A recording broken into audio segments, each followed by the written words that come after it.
Welcome back to the channel, everyone. This week we will be starting our book reviews for the Kingdom Keepers series, and we are going to be starting off with Kingdom Keepers Book 1, Disney After Dark. So if you guys have been really enjoying this content, don't forget to like, share, subscribe, also hit the notification bell so you guys don't miss any of my book reviews. So down in the comments, if you guys have any book reviews you guys want me to do in the future, you can leave those down there. As always, format for the book review is summary of the story, pros, cons, and then my final thought and ranking. So, with all that out of the way, let's hit the intro.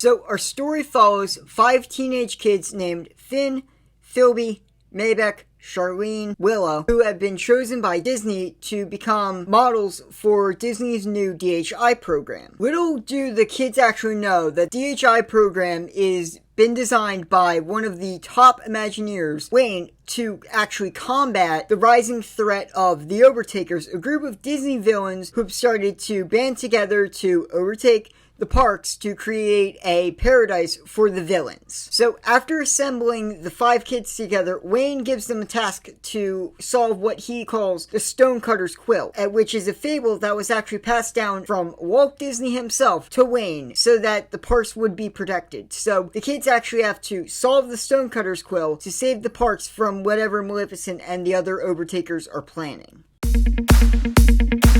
Starting off with our first pro here, it is actually the Parks After Dark segment of the book. I love this because it is so fun. Segue here. As part of the Stonecutter's Quill, the kids have to go on various attractions to find the clues for the Stonecutter's Quill. And each of the rides that they go on, something crazy happens to stop them. So one of them, they go on to It's a Small World. After you read this, you will not look at It's a Small World the same way. All the dolls just attack, and it is super creepy. I don't want to spoil any of the other ones, but the ones that they do go on, if you go on those rides after reading this, you're gonna not look at them the same way, and it's so fun to read that section of the book. So, starting off with our main protagonist actually is Finn for our second pro. The reason for me personally why Finn makes a really good protagonist is because he quickly establishes the reasons why Wayne made him the leader. Because he quickly establishes that this is their world now, and he quickly accepts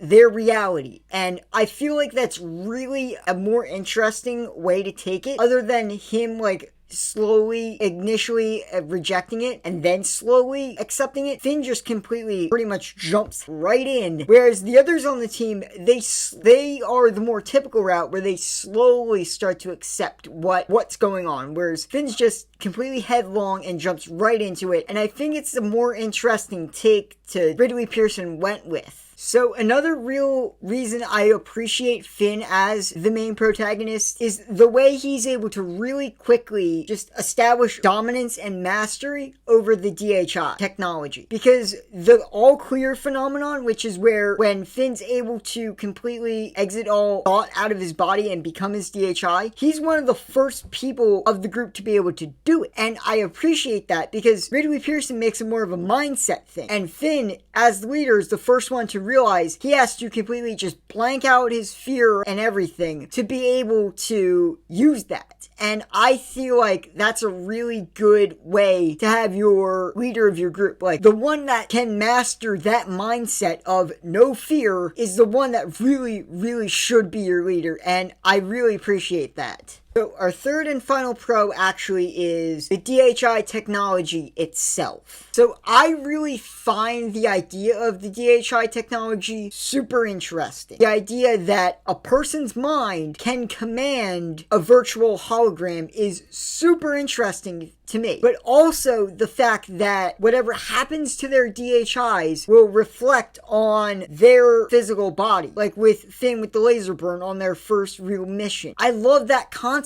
and I like how Ridley Pearson's able to keep it vague enough that we can guess how that's possible, and he doesn't just completely spoil everything. Because I kind of hate how sometimes you'll just get an info dump on everything, whereas I sort of appreciate that he's able to let us guess how the DHI technology actually works.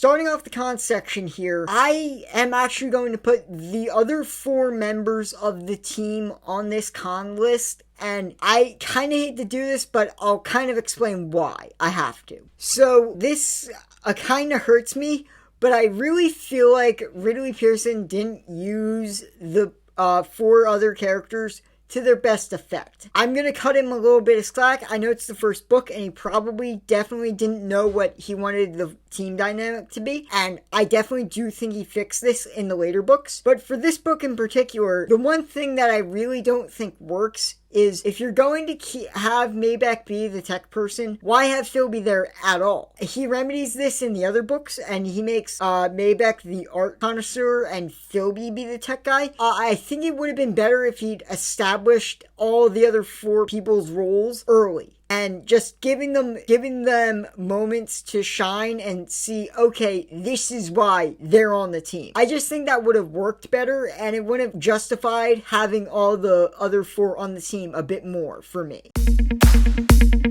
Okay guys, final thought and ranking here. I think this honestly is a really, really good first step for this series. There's still a lot of improvement, and if you've read this series further, you know Ridley Pearson really does improve this series. But this is a really good stepping stone, and I think if you are a massive Disney fan, this is a 100% have to read if you're a really big Disney fan. So I'm going to give Disney After Dark a 7 out of 10. Thank you guys so much for making it to the end of the video. Don't forget, if you really enjoyed the video, don't forget to like, share, subscribe, hit the notification bell so you don't miss anything. I would hate for you guys to miss anything if you've been enjoying all this content I've been creating. Also, in the comments, if you guys have any book recommendations, don't be afraid to drop those down there. Also, if you're down there and you've read this series before, I would love to read your thoughts on the series. So if you have your own book reviews for this book, don't forget to leave those down there as well. Again, thank you guys so much for watching the video. I really appreciate it. I hope you guys have an awesome week, and don't forget, keep reading.